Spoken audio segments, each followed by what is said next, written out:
Anak, tingnan mo. Ang dami ipinadala sa atin ng tatay mo ngayon. Nay, matanong ko lang, ano po ba talagang trabaho ni tatay sa ibang bansa? Bakit ang dami niya palaging pinapadalang pera? Anak naman, syempre marangal. Ano bang iniisip mo na nang-hold up yung tatay mo dun sa abroad? O siya anak, magbihis ka na doon at magsha-shopping tayo ngayon.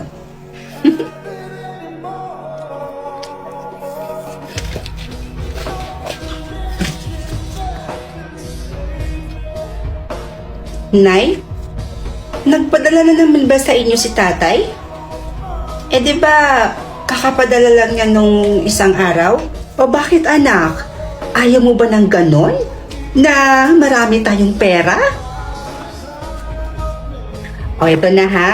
Ayan, baon mo yan.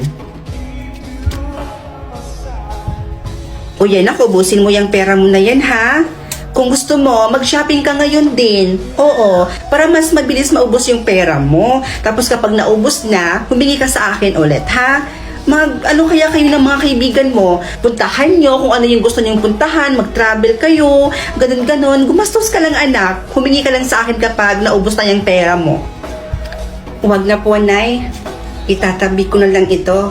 Sayang din pang dagdag ng ipon ko. Bala ko kasi sanang bumili ng sasakyan.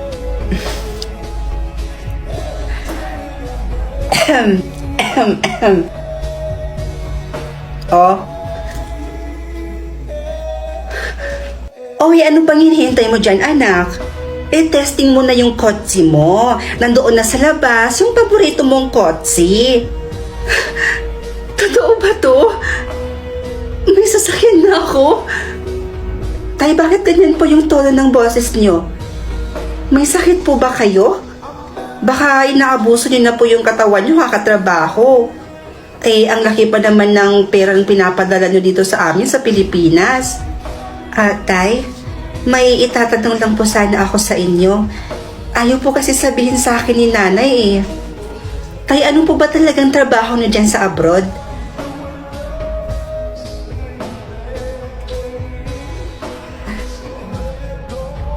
Sige po, tay. I love you too.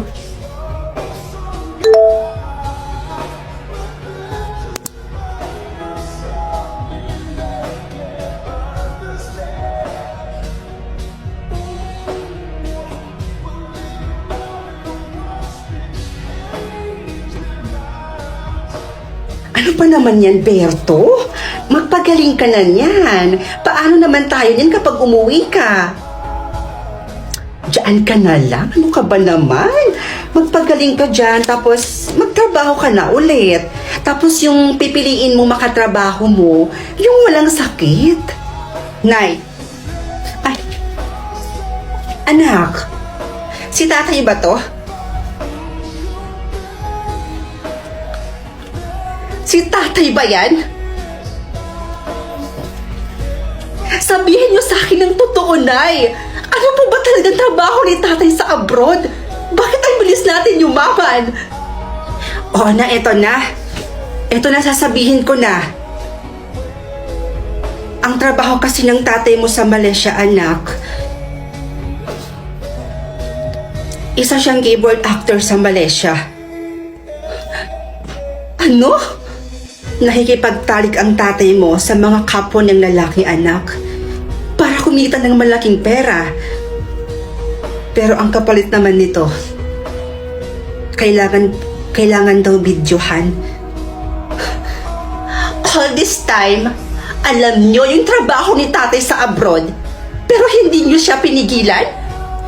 Pero anak, alam mo namang kahit isang tuka lang tayo noon. Pero kita mo ngayon, ang dami na nating pera, ang ganda ng bago nating bahay, at ang laki-laki. Tapos nabibili na natin lahat ng gusto natin. 'Di ba? Dahil lang yun sa trabaho ng tatay mo, anak. Wala akong pakialam, Nay. Kahit maubos pa lahat ng naipundar natin, makauwi lang si tatay dito ng buhay. Uuwi dito si tatay at dito siya magpapagaling ng sakit niya. Wala akong pakialam kung maghirap man tayo ulit. At kapag hindi mo pinauwi si tatay, tandaan mo to, Nay. Kalimutan mo nang may anak ka pa.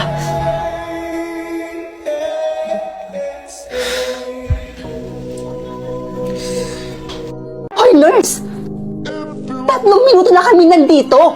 Pero hanggang ngayon, hindi niyo pa rin inooperahan yung anak ko. Ano hinihintay niyo? Mamatay siya mula sa sakit bago kayo umaksyon? Mrs., kumalma lang po muna kayo. Sorry po, pero hindi po kasi kami basta-basta nag-oopera hanggat wala pong doktor. Hintay na lang po natin si Doktora Gina. On the way na po siya. Tinawagan ko na po. Eh, nasan ba kasi yung Doktora Gina na yan? Kanina pa kami nandito Nasan ba yung Doktora Gina na yung pinagmamayabang mo? Ha? Nanonood ng sine? Nagwawalwal? Mamamatay na yung anak ko! I'm here. What's happening here? Doktora Gina? Mabuti naman na dumating na kayo. Ikaw? Ikaw si Doktora Gina? Napaka-irresponsable mo. Alam mo, ang nararapat sa'yo mawala ng lisensya.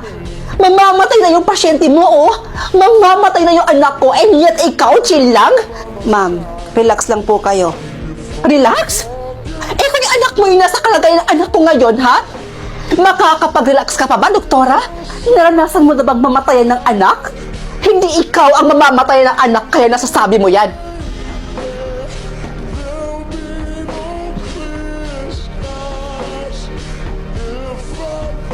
Doktora, excuse me po. Urgent. Operation for chest kabilang nervous stroke. Anak ko.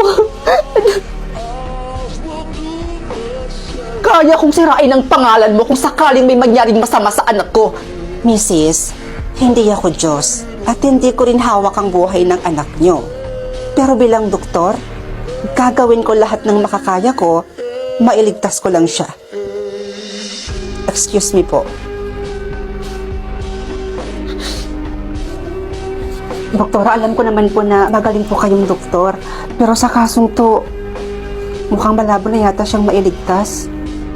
Magtiwala ka lang, Nurse Bea. Gagawin natin ang lahat ng makakaya natin.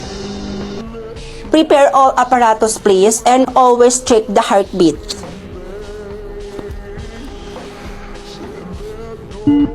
Doktora, paano kung hindi na natin siya kayang iligtas?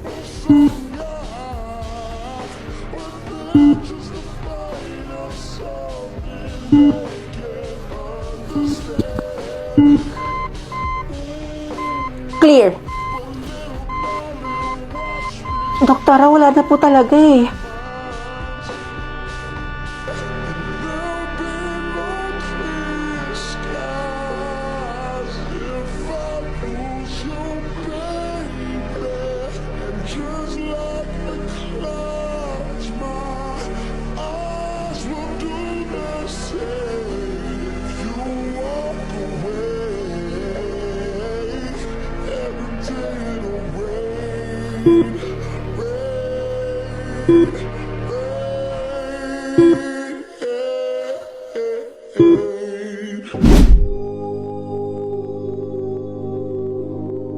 Happy birthday, Bes!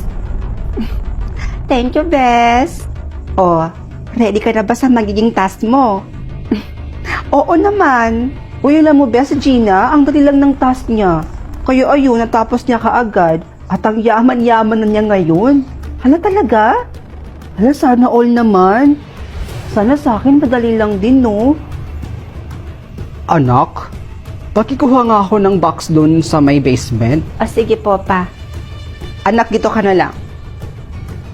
Ako na lang ang kukuha ng box doon sa basement.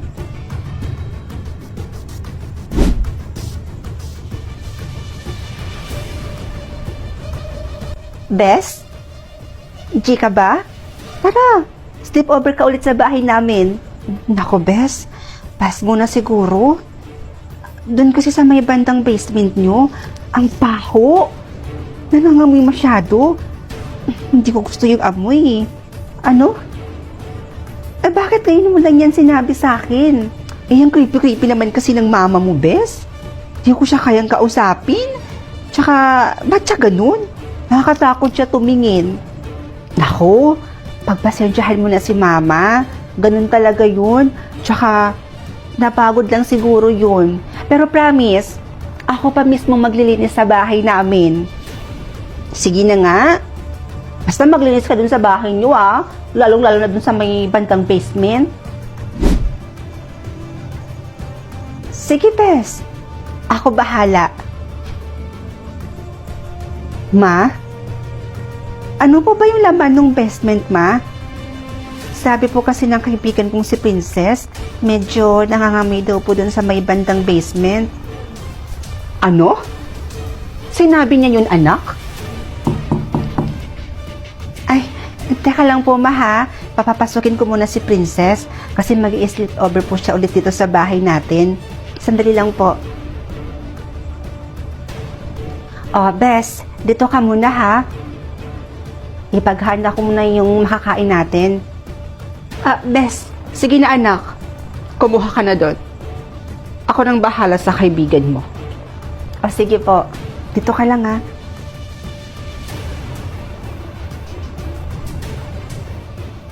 Bes, ready na yung pagkain. Asan na yun? Bes? Bes? Wala na. Wala na? Ano pong ibig yung sabihin, Ma? Wala na siya dito sa bahay. Umuwi na siya. Umuwi? Bakit daw po siya umuwi, Ma? Hindi ko alam, anak. Ang alam ko lang, parang balisa siya kanina. Nagmamadali siyang umuwi. Baka may emergency. Ano kaya nangyari sa babaeng yun? Natawagan nga.